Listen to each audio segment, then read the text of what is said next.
Retrouvez toutes les interviews, les reportages et les spécialistes sur le site et l'appli Europe 1. Punchline, 18h-19h, Thierry Cabane sur CNews et Europe 1. 18h20, bienvenue sur Europe 1 et sur CNews, c'est votre Punchline Week-end. Jusqu'à 19h, vous connaissez l'émission par cœur. À mes côtés ce soir, Véronique Jacquier, Patrick Martin-Jeunier, Noémie Alioua, Louis de Ragnel, Frédéric Guillot et Harold Iman. Nous étions à Rome, nous voyageons beaucoup ce soir puisque nous allons prendre la direction de Moscou, où Vladimir Poutine a célébré, c'est le moins qu'on puisse dire, en grande pompe les 80 ans de la victoire sur l'Allemagne nazie, un événement commémoré pour la 4e année consécutive dans l'ombre, évidemment, du conflit en Ukraine. Il y avait une vingtaine de dirigeants de pays, dont le président chinois. On va écouter Vladimir Poutine. Cette victoire a été le barrage au nazisme, à l'antisémitisme et à la russophobie. Et nous allons vous défendre contre ceux qui portent ces idées. Notre pays, notre société, notre peuple soutiennent les participants à l'opération militaire spéciale. Nous sommes fiers de leur détermination et abnégation. Ce qui nous a toujours apporté nos victoires, et seulement la victoire. Quelle analyse vous faites, Patrick Martin-Jeunier? Vous êtes un spécialiste des questions internationales. Je donnerai la parole à Harold Iman juste après. Quel regard portez-vous sur cette démonstration de force? Quel est le message avec la présence du président chinois aux côtés de Vladimir Poutine? C'est d'abord un rassemblement international, on le disait tout à l'heure, qui montre la force de Moscou, de Vladimir Poutine. Il n'est pas isolé, mais c'est surtout une coalition d'États autoritaires, de dictatures. Je lisais dans le China Daily, puisque la Chine était présente, qu'il y avait des rencontres de Xi Jinping, notamment avec Nicolas Maduro, qui est le dictateur de Venezuela, qui a perdu les élections, qui est toujours présent. Et donc, c'est vraiment une coalition des dictateurs, si vous voulez, des dictateurs de tous ces pays, et notamment de la Chine.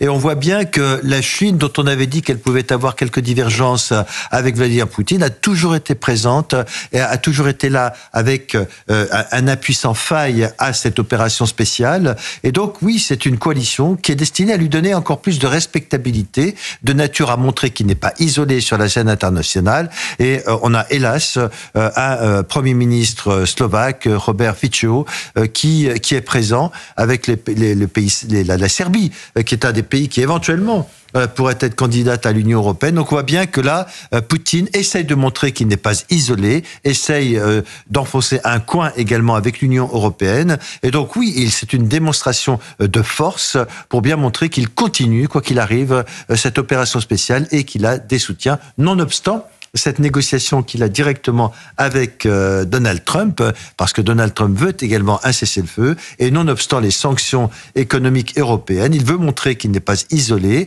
et que malgré ce train de sanctions, une quinzaine de trains de sanctions de l'Union européenne, eh bien, l'économie russe tient encore, et donc c'est cette démonstration de ce défilé. Harold Iman, il a réussi son coup aujourd'hui, Vladimir Poutine, selon vous? Est-ce qu'il a réussi? Oui. Oui. D'une certaine manière? Oui, c'est d'une certaine manière. Ce n'est pas vide autour de lui. Maintenant, il aurait pu avoir plus de monde. Hein. Il a déjà eu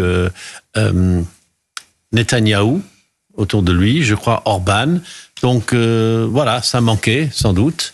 Mais c'est quand même appréciable d'un point de vue juste de pur poids politique d'avoir ce qu'il a eu. Ce n'est pas du tout vide. Et Lula, c'est quand même un démocrate, qui était là, c'est quand même représentatif de quelque chose. Hein. Les gens ne se jettent pas dans la cause, enfin les États du Sud global ne se jettent pas vers la cause ukrainienne. Le seul pays qui a fait un revirement, c'est l'Afrique du Sud.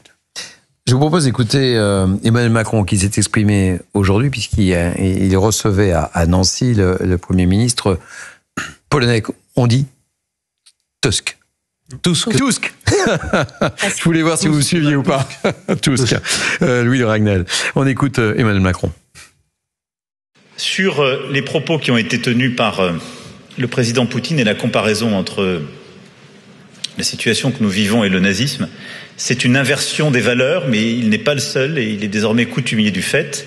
C'est un révisionnisme historique en même temps qu'une profonde erreur. Le nazisme est un totalitarisme qui avait ses spécificités. Le poutinisme est un impérialisme. Et il ne vit maintenant que par l'expansion territoriale, la menace des frontières internationalement reconnues et le désordre international. À ce que je sache, l'Ukraine n'a jamais violé les frontières internationalement reconnues, ni exprimé quelque velléité que ce soit d'envahir son voisin. Emmanuel Macron, Louis d'Orignal, qui dit que le poutinisme est un impérialisme. Bon, c'est pas une phrase nouvelle de la part d'Emmanuel Macron. Ce qui est intéressant, c'est que ça se situe dans un contexte. Donc, on en a parlé tout à l'heure, la cérémonie du 9 mai, démonstration de puissance de la part de Vladimir Poutine, et Emmanuel Macron, donc qui s'apprête à partir pour Kiev avec notamment Donald Tusk, donc le Premier ministre polonais, avec le Premier ministre britannique, et puis il y a d'autres leaders européens, et donc pour aller à Kiev pour soutenir et apporter leur soutien à Volodymyr Zelensky, essayer de montrer que l'Union européenne continue de soutenir Kiev face à la Russie. Et on sait que ça intervient, voilà, aussi à un moment où les discussions pour essayer de parvenir à la paix patinent. On voit que c'est il y a Donald Trump qui a passé un petit coup de téléphone à Zelensky hier. Il n'y a pas de hasard. Voilà, exactement. Et donc, on est à un moment ultra sensible où voilà, Vladimir Poutine explique à travers ses démonstrations que la Russie tient debout, la Russie est forte, la Russie est puissante. En tout cas, c'est le message qu'il essaye de montrer. Et donc, de l'autre côté, eh bien, vous avez Emmanuel Macron qui aussi signe ce traité avec la Pologne, qui est un traité pour le coup très important pour l'avenir même de la construction de l'Union européenne. Vous savez, la Pologne ambitionne de devenir la première armée européenne en effectif, à augmenter le budget militaire d'une part très importante de son PIB. L'objectif, c'est de passer à plus de 5% du PIB.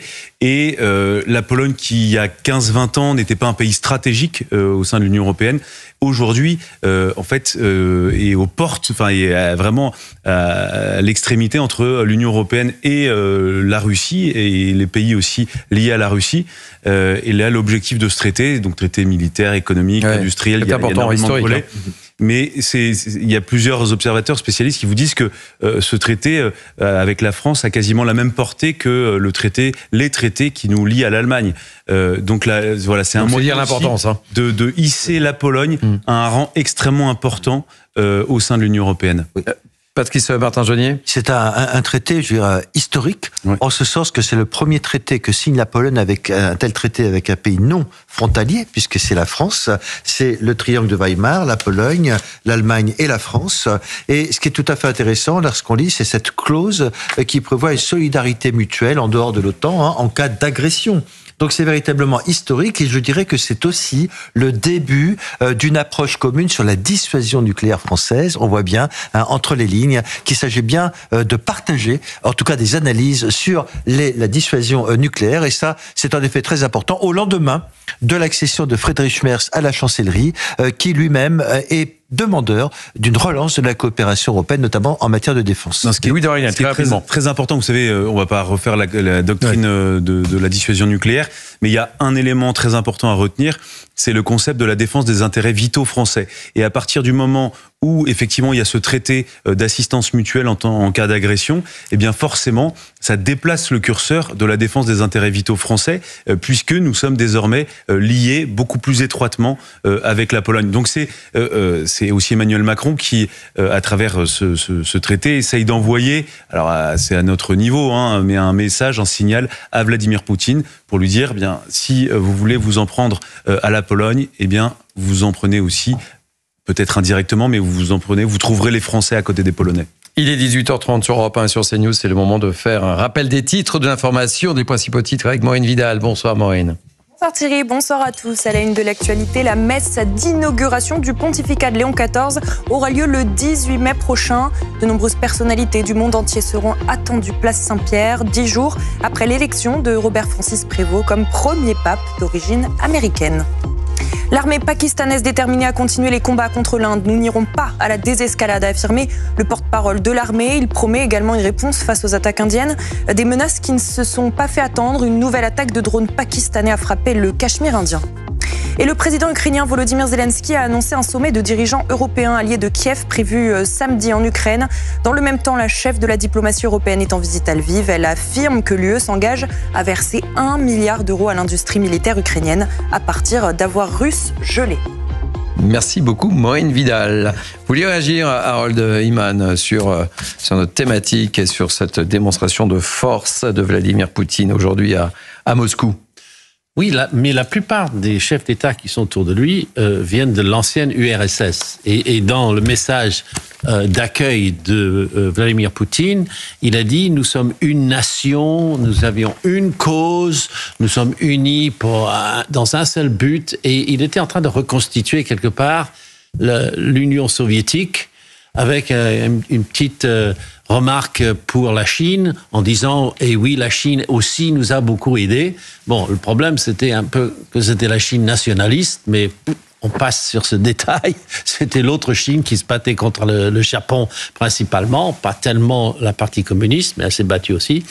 Et puis quelques pays, et vraiment, moi, ce que je retiens, c'est que je ne comprends toujours pas la présence de Lula. C'est complètement contre nature. Le Brésil a participé un peu militairement à la Deuxième Guerre mondiale. Ils ont débarqué en Italie. Je ne vois pas vraiment le lien transcendant avec la grande... Oui, mais il n'y a pas de sud global. Mais avec la Deuxième Guerre mondiale. C'est un sud divisé. Un sud divisé. Vous vous rendez compte que Lula était à côté de Nicolas Maduro, qui est un dictateur. Et donc, je ne comprends pas du tout. Alors que Nicolas Maduro du Venezuela est condamné par l'ensemble de la communauté d'Amérique du Sud, le voilà à côté de Lula dans la tribune de Moscou. Donc, il y a quelque chose qui ne va pas, effectivement, sur cette présence. Si ce n'est vouloir diviser, si ce n'est vouloir montrer que le Brésil, qui est un grand pays, est indépendant, est capable de reconnaître, évidemment, la victoire russe, enfin soviétique à l'époque. Oui, ils en font trop pour ce qu'ils ont, leur implication dans l'affaire.